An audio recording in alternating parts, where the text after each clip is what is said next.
میری چپل تو ادھر کیوں رکھتا ہے؟ تو اس نے کہا میں ادھر ادھر نہیں کرتا، جنتیوں کی ادھر کرتا ہوں، جہنمیوں کی ادھر کرتا ہوں، اور مجھے مطلب نہیں ہے۔ لوگ بڑے خوش ہوئے، جنتی چپل کی جن کی چپلیں تھیں، اور جہنمی لوگ ناراض ہو رہے تھے، وہ نمازی لوگ۔ عشاء میں مغرب میں یہی تماشا چلتا رہا 2-3 دن تک، آدھے نمازیوں کی چپلیں ادھر آدھی ادھر کرتا، اور بچہ ٹھاڑ سے بیٹھا ہوتا۔ وہ کہتا میں نے کچھ نہیں کیا بابا، کچھ نہیں کیا، اپنی طرف سے کچھ نہیں کیا، جنتیوں کی ادھر کر دی، جہنمیوں کی ادھر کر دی۔ وہ قصبے میں بوال ہونے کی نوبت آ گئی۔ لوگوں نے امام صاحب سے شکایت کی، امام صاحب اس بچے کو سمجھا دیں، یہ بچہ میری چپل کے پیچھے پڑا ہوا ہے، میری چپل کو ہمیشہ بائیں طرف کہتا ہے یہ جہنمیوں کی ہے، اور فلاں صاحب کی ادھر کر دیتا ہے، تو جس کی جنتیوں کی طرف کرتا ہے وہ بڑے خوش ہوتے۔ تو امام صاحب نے کیا کہا معلوم ہے؟ ایسا کرو۔ بولے کیا؟ بولے کل دوپہر میں اپنے محلے میں ایک سیٹھ صاحب ہیں، ان کے ہاں دوپہر میں دعوت ہے، جانا تو اس بچے کو لے کے جانا، جائے گا نہیں، زبردستی لے کے جانا، اور اسے کھانا کھلانا، کھائے گا نہیں، زبردستی کھلانا، 6 سال کا ہے، کیا کر لے گا، کھلانا اسے۔ بولے ٹھیک ہے۔ جب دوپہر کا وقت ہوا، لوگ سیٹھ صاحب کے ہاں دعوت کھانے گئے، تو اس بچے کو کھینچ تان کے لے گئے، چل چل۔ وہ بیچارہ 6 سال کا ٹنگ گیا، وہ جب گیا تو اسے زبردستی کھانا کھلایا گیا۔ جب وہ بچہ، معلوم ہے آپ کو، جب بچہ وہ کھا رہا تھا اسے بڑی تکلیف ہو رہی تھی، اور جب کھانا کھا کے نکلا نا، اب عصر کی اذان ہوئی، سارے نمازی مسجد کے اندر چلے گئے، سارے نمازی مسجد کے اندر چلے گئے، اور یہ بچہ باہر کر۔ اس وقت اس نے کسی کی چپل کو نہ دائیں کیا نہ بائیں کیا، چپ چاپ اپنی جگہ پر سر جھکائے بیٹھا رہا۔ نمازی نکلے، بولے یار میری جہاں تھی وہیں ہے، میری جہاں تھی وہیں ہے، میری جہاں تھی وہیں ہے۔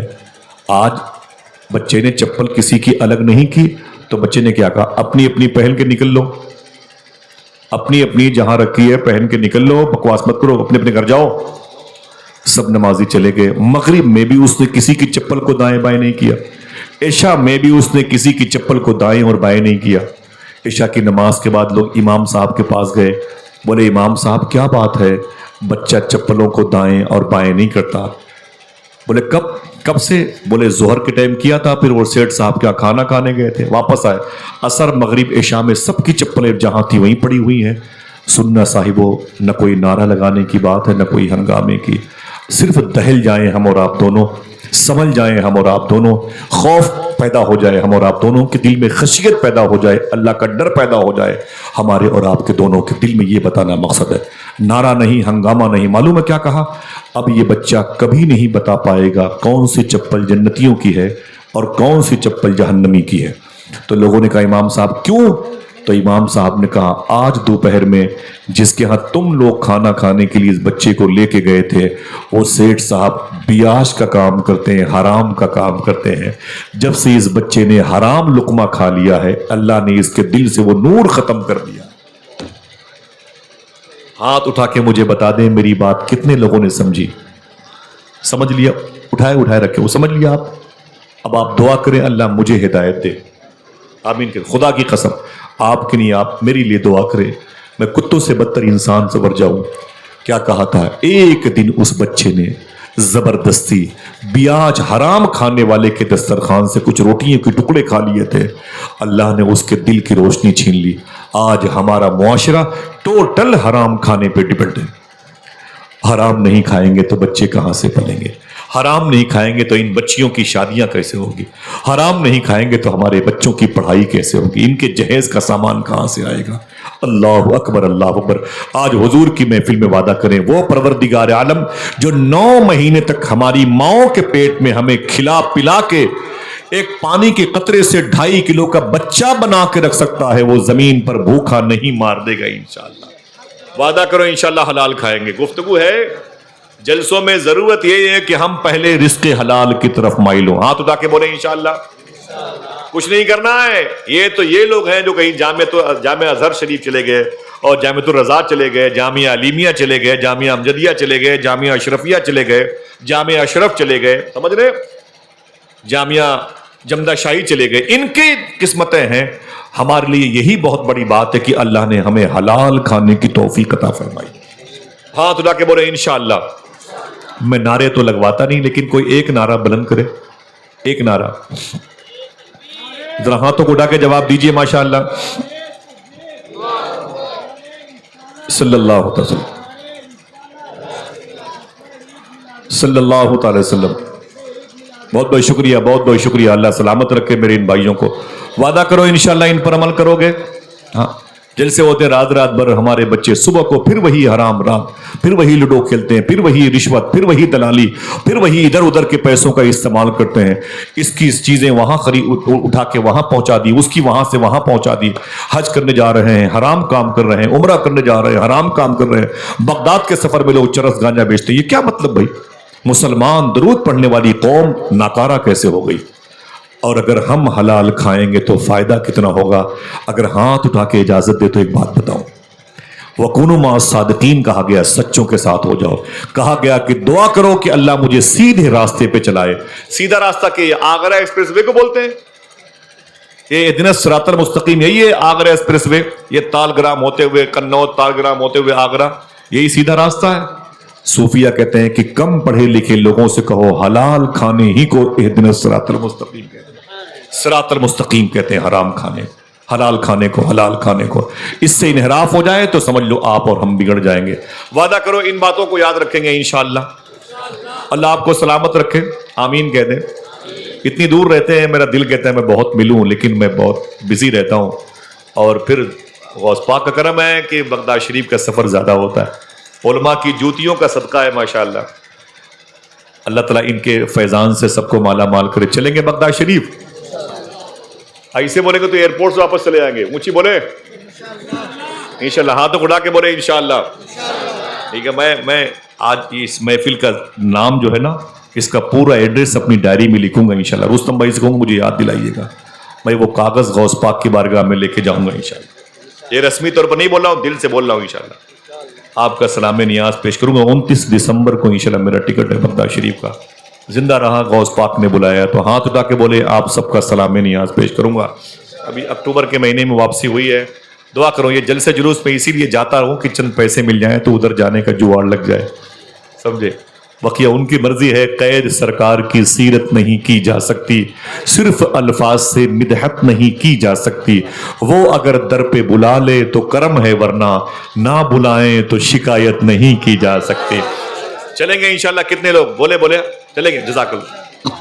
انشاءاللہ کہہ دے. پہلے بات سنیں. بات حضور غوث پاک کی ہے، بڑے بڑے تذکروں سے مالا مال ہے شیخ کی باتیں. لیکن بات کیا ہے تو آپ کو پتا چلے گا. بنیاد رکھی گئی ہے صدق پر، بنیاد رکھی گئی ہے حلال پر. ٹھیک ہے. اس سے فائدہ کیا ہوتا ہے معلوم ہے آپ کو؟ آج مسلمانوں کے گھر اجاڑ دیے گئے، بلڈوزر چلتے ہیں. ان کی دکانوں پر بارش ہوتی ہے بموں کی اور پھر یہ چیختے ہیں، جیلوں میں ڈال دیے جاتے ہیں. آئیے اس کا علاج بتاتے ہیں. عمل کریں گے انشاءاللہ. ایک بزرگ ہیں، وہ جا رہے ہیں مکہ شریف. ان کا نام ہے حضرت عبداللہ. ان کا نام ہے حضرت عبداللہ. کوئی ایک آدمی ہاتھ اٹھا کے بولے کیا نام ہے؟ ماشاءاللہ. کیا نام ہے؟ دیکھیں بھائی یہ تکلیف والی بات ہے. مجھے بہت تکلیف ہے کہ میرے بھائی جو بہت سارے لوگ ادھر بیٹھے ہوئے ہیں، شاید شامیانہ نہیں ہے ادھر، اور کچھ میری ماں بہنیں ادھر بیٹھی ہوئی ہیں، ان کے اوپر بھی شامیانہ نہیں ہے. تو میں کمیٹی والوں سے گزارش کروں گا کہ اتنا اچھا انتظام کیا ہے، لیکن ایک بھی شخص کے لیے دعا کریں کہ اللہ اس کی صحت کو متاثر نہ ہونے دے، اللہ اس پر موسم کا اثر نہ ہونے دے. آمین کہہ دیں انشاءاللہ. ہاں اللہ میرے بھائیوں کو سلامت رکھے. دیکھیں آپ لوگ کہاں لوگ بیٹھے ماں بہنیں. سمجھے؟ اب ایک بات سنو، اس پر عمل کریں گے.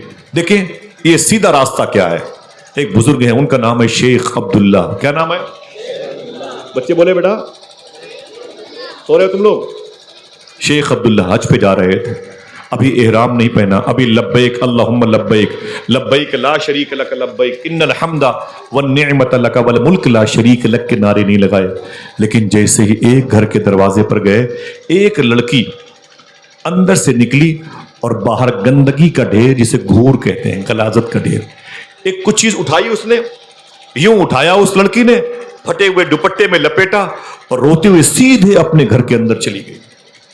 جیسے وہ لڑکی اپنے گھر کے اندر گئی نا، شیخ عبداللہ کہتے ہیں میرا خادم میرے ساتھ تھا.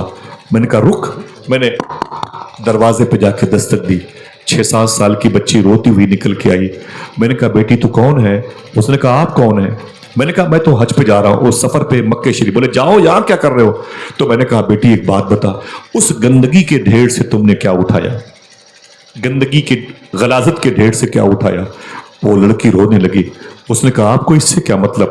جاؤ، صفا مروہ کی پہاڑیاں تمہارا انتظار کر رہے، جاؤ خانہ کعبہ تمہارا منتظر ہے، جاؤ حتیم کی وادیوں میں دعا کرو، جاؤ منی مزدلفہ عرفات کی وادیاں دیکھو، میرے پاس کیوں ہو؟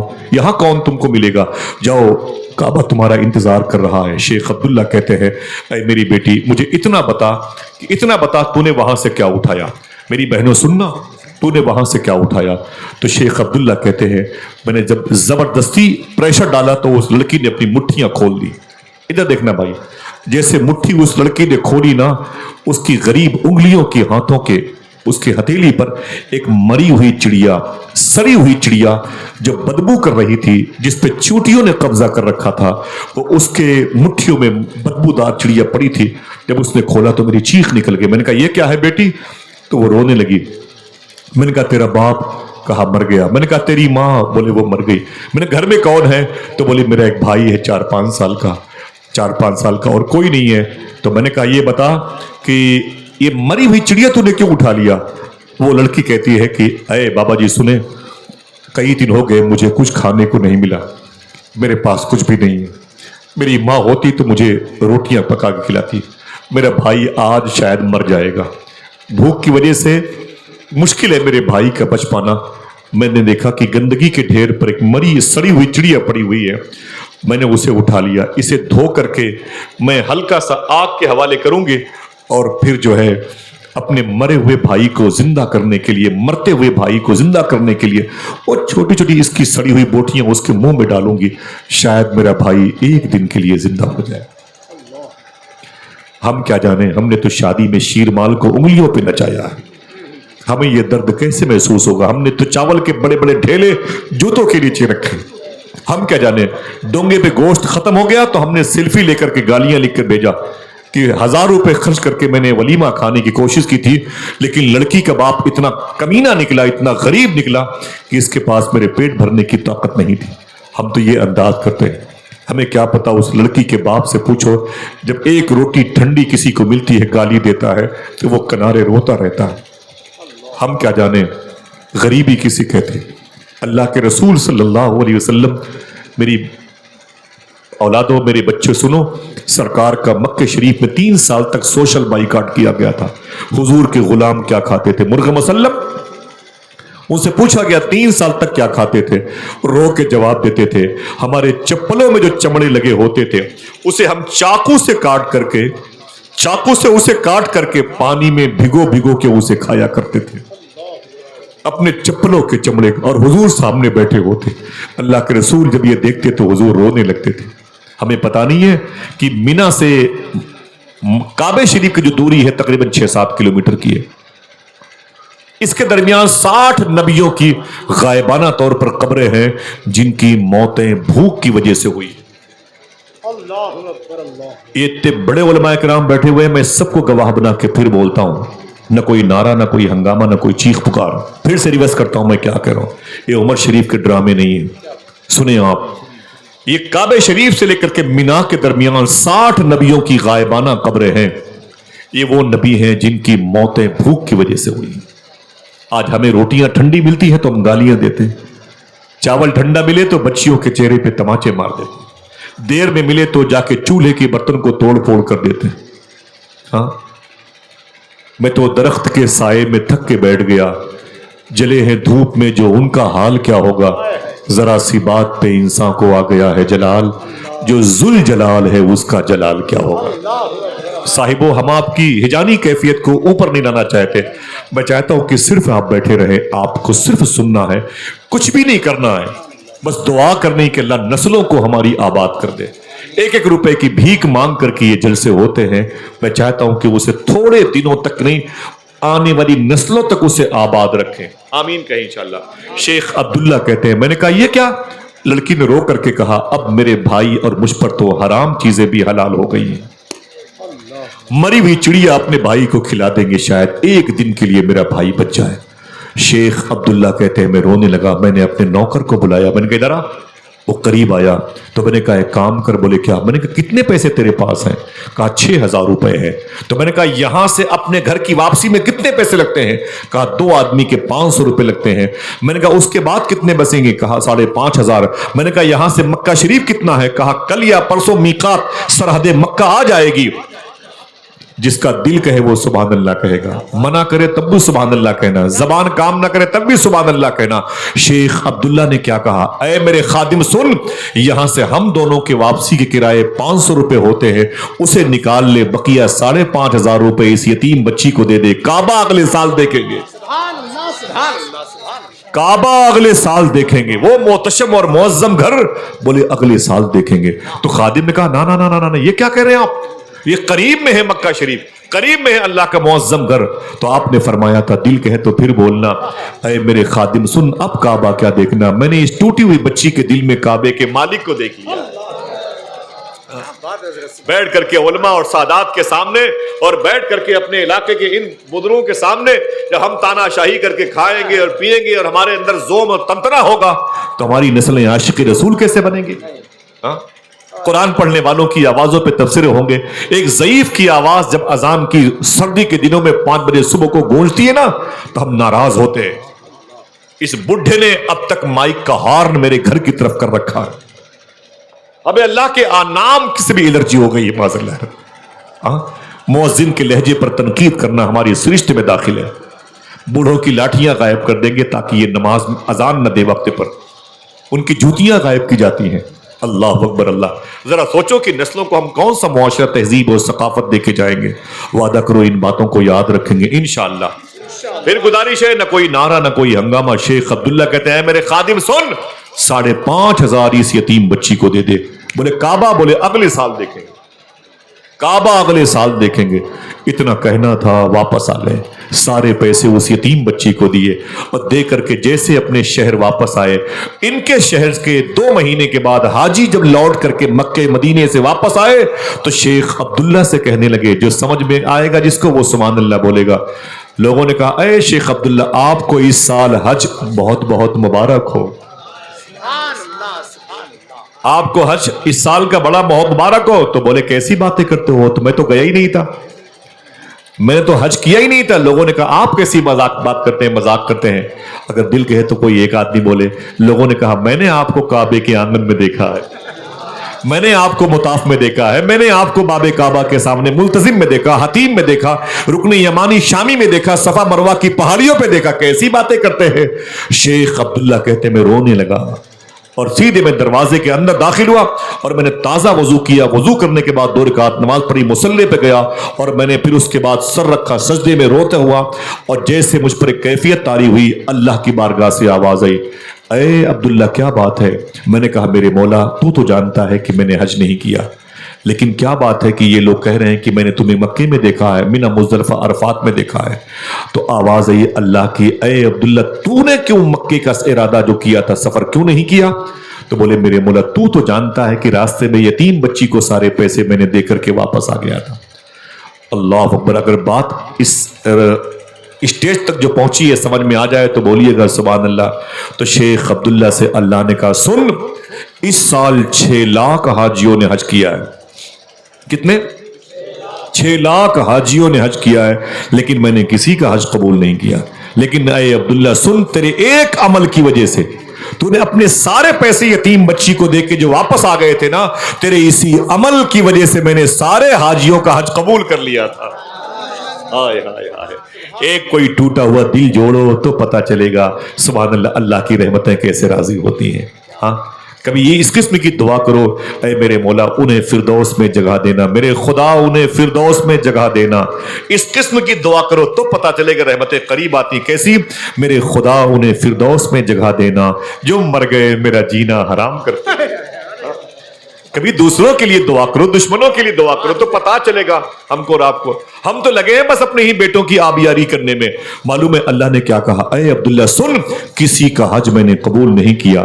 تیرے ایک عمل کی وجہ سے، تیرا ایک کام، ایک یتیم بچی کو سارے پیسے دے کے واپس آنا، میں نے وہ عمل قبول کیا اور پھر تیرے اس عمل کی وجہ سے 6 لاکھ حاجیوں کا حج قبول کر لیا. کوئی پھر سے بولے حج کیا تھا نہیں. پھر بولے میرے مولا وہ جس کو ان لوگوں نے دیکھا تو آواز آئی اللہ کی بارگاہ سے تیرے اس عمل کی وجہ سے تیرے ہولیے کا فرشتہ میں نے پیدا کیا. طواف وہ کر رہا تھا یہ اسے دیکھ رہے تھے, ثواب تیرے کھاتے میں آ رہا ہے. آئے ہائے, آ سکتا ہے کہ نہیں؟ نیکیاں مل سکتی ہیں کہ نہیں؟ بولو بھائی ذرا ہاتھ اٹھا کے بولے نیکیاں مل سکتی ہیں ایسے؟ آپ مجھے بتائیں کہ بات تو آپ نے سن لی ہے, اب ذرا سوچو کہ یار ہوا کیسے؟ یہ آسان نہیں ہے کعبے کے سفر کو ملتوی کر کے یتیم بچی کی خدمت کر کے واپس آ جانا. یہ آسان نہیں ہے میرے مولا بغداد ایئرپورٹ جانے کے لیے واپس آ جانا. غوث پاک سے اگلے سال ملاقات کریں گے. ابھی کسی یتیم بچی کی بھوک کو مٹانا ہے, اس کی پیاس کو مٹانا ہے, غریبوں کے بدن پہ کمبل نہیں ہے, مجھے اس کی خدمت, یہ آسان کام نہیں ہے. آخر اس وقت شیخ عبداللہ نے ایسا کیوں کیا؟ جب میں نے اس پر تھوڑی سی تحقیق کی تو پتا چلا یہ اس خون کا اثر ہے جو ان کے شریانوں میں دوڑ رہا تھا, اس لہو کا اثر ہے جو ان کے بدن میں دوڑ رہا تھا, اس تربیت کا اثر ہے جس گود میں یہ پلے بڑھے نشو نما ہوئے. اب پتا چلا کہ بایو ڈاٹا دیکھو ان کی تربیت گاہ کا, تو ان کا باپ کیسا تھا, ان کی ماں کیسی تھی, ان کی دادی کیسی تھی, ان کی نانی کیسی تھی. جب میں نے اس پر غور کیا تو مجھے اسی کہانی سے جڑی ہوئی جناب شیخ عبداللہ کے باپ دادا کی ایک اور بات یاد آئی. اگر کہو تو اسے بتاؤں اور آپ کی مبارک سماعتوں کو مبارکبادیاں پیش کروں. چاہیے کہ نہیں؟ بیٹھے رہیے گا انشاءاللہ, ٹھیک ہے. اور نہیں تو یہ کیمرہ یہ پورے دنیا کو دکھاتے ہیں, آپ نہیں سنو گے پوری دنیا کے لوگ سنتے ہیں بھائی, پتہ نہیں کہاں کہاں سے. میرے ایک دوست ہیں فیروز بھائی, وہ ناظر بھائی بنگلور میں رہتے ہیں, وہ مجھے بتاتے ہیں کہ آج آپ کو کہاں جانا ہے. ہاں وہ مجھے بتاتے ہیں, وہ پتہ نہیں کیسے پتہ کر لیتے ہیں. اور ابھی بھی وہ بیٹھے ہوں گے لائن پر, بیٹھے ہوں گے. میرے بڑے بھائی ہیں, یہ وہ گونڈا علاقے کے ہیں, بڑے پیارے انسان ہیں. مجھے وہ لنک بھیجتے ہیں کہ آصف بھائی آپ آج کا آپ کا پروگرام یہاں پہ ہو رہا ہے, آپ یہاں جا رہے ہیں. میں نے کہا آپ آرام کیوں نہیں کرتے؟ بولے وہ گفتگو سننے کی طلب ہی میرے لیے آرام کا باعث ہے, مجھے اسی وقت آرام ملتا ہے. میرے دوست ہیں تو پوری دنیا سنتی ہے, آپ چاہو تو بیٹھو, چاہو تو چلے جاؤ. میرے بھائیوں نے بلایا تھا, میری پیشانی پر وعدہ شکنی کا اسٹیکر چسپاں نہیں ہوا, میں سر کے بل آ گیا. بس آپ سے گزارش ہے جو باتیں بتائی جا رہی ہیں اسے اپنی بہن بیٹیوں کو بتا سکتے ہو؟ بولو بھائی بتا سکتے ہو؟